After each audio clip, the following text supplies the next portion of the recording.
జీవనోపాధి కోసం విదేశాలకు వెళ్లి ఏజెంట్ల చేతిలో మోసపోయి నరకయాతన అనుభవిస్తున్న మహిళకు జనసేన నాయకుడు తపసి మురళిరెడ్డి ఆశాదీపంగా నిలిచారు. చంద్రగిరి మండలం తొండవాడ పంచాయతీకి చెందిన భాగ్యవతి అనే మహిళ పీలేరుకు చెందిన ఒక ఏజెంట్ను నమ్మి బతుకు తెరువు కోసం కువైట్ వెళ్ళింది. అయితే అక్కడ ఆమె అనుకోని కష్టాలు ఎదుర్కొంటూ తీవ్ర ఇబ్బందుల నడుమ నరకం చూసింది.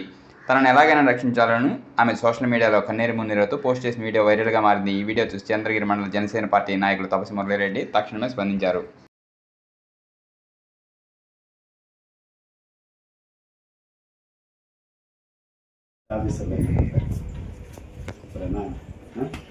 ఏం కావాలని అడుగు చదువుకి లేదా నువ్వు కూడా స్కూల్లో ఇక్కడే ఇస్తారు మామూలు గవర్నమెంట్ స్కూల్లో. అది కాకుండా మీకు ఏం కావాలన్నా కూడా నేను అడుగు.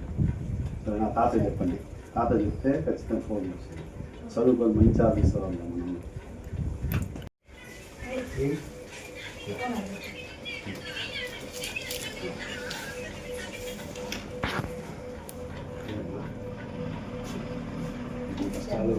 అన్ని కష్టాలు పడి వచ్చాయి నా దగ్గర మనం చేసాం.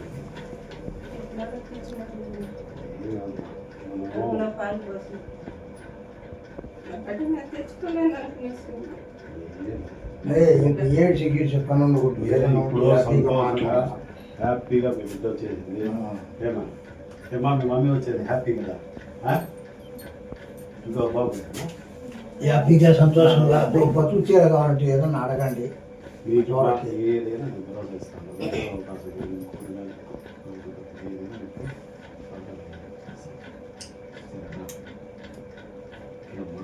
ఎన్ని కష్టాలు అయ్యో నువ్వు వచ్చిందే నాకు అంత ఆనందం. మీ ఇంట్లో మీ అమ్మ మీ నాన్న ఎంత బాధపడినారంటే అంత దగ్గర ఉన్నారు.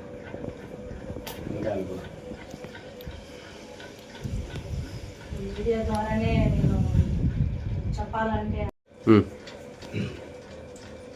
ముఖ్యంగా ఈరోజు మన భారత మహిళ ఇబ్బంది పడుతుంది అని తెలిసిన వెంటనే ప్రత్యేకించి కూటమి ప్రభుత్వంలో మన గౌరవనీయులు చంద్రబాబు నాయుడు గారు, లోకేష్ బాబు గారు, పవన్ కళ్యాణ్ స్పందించి అధికారులన్నీ అప్రమత్తం చేసి వెంటనే మన ఇండియాకి తీసుకొచ్చిన మా కూటమి ప్రభుత్వానికి ప్రత్యేక ధన్యవాదాలు.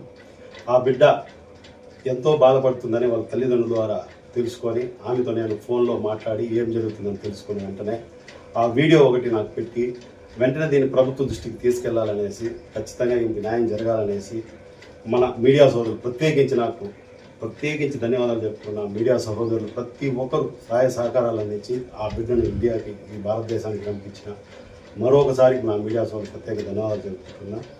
ఇదే విధంగా ఏజెంట్లు ఈ విధంగా మహిళను తీసుకెళ్ళి అక్కడ గృహంలో పని కల్పిస్తామని చెప్పి చాలా ఇబ్బందికి గురి చేసే వారి మీద ప్రభుత్వ అధికారులు ఖచ్చితంగా చట్టపరమైన చర్యలు తీసుకోవాలని ప్రత్యేకించి కోరుకుంటున్నాము.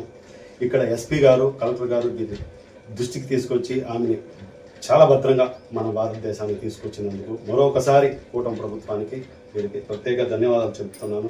ఎప్పటికీ వాళ్ళకి భరోసాగా ఉద్యోగ అవకాశం కూడా ఖచ్చితంగా కల్పిస్తామని కూటమి ప్రభుత్వం తరఫున ఖచ్చితంగా ఆమెకి జీవనోపాధికి కావాల్సింది కానీ కుటుంబానికి ఆమె ఉద్యోగ విద్య అక్కడికి వెళ్ళింది కాబట్టి ఇక్కడే అది కల్పించే విధంగా కూడా ప్రయత్నిస్తామని మాటిస్తున్న జనసేన పార్టీ తరఫున జై హింద్.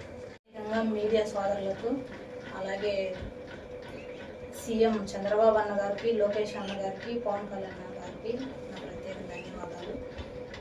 నా వీడియో చూసి నన్ను ఇక్కడ తీసుకొచ్చిన టీడీపీ మోహన్ రెడ్డి అన్న గారికి, మురళిరెడ్డి అన్న గారికి, అలానే నాని అన్న గారికి ధన్యవాదాలు.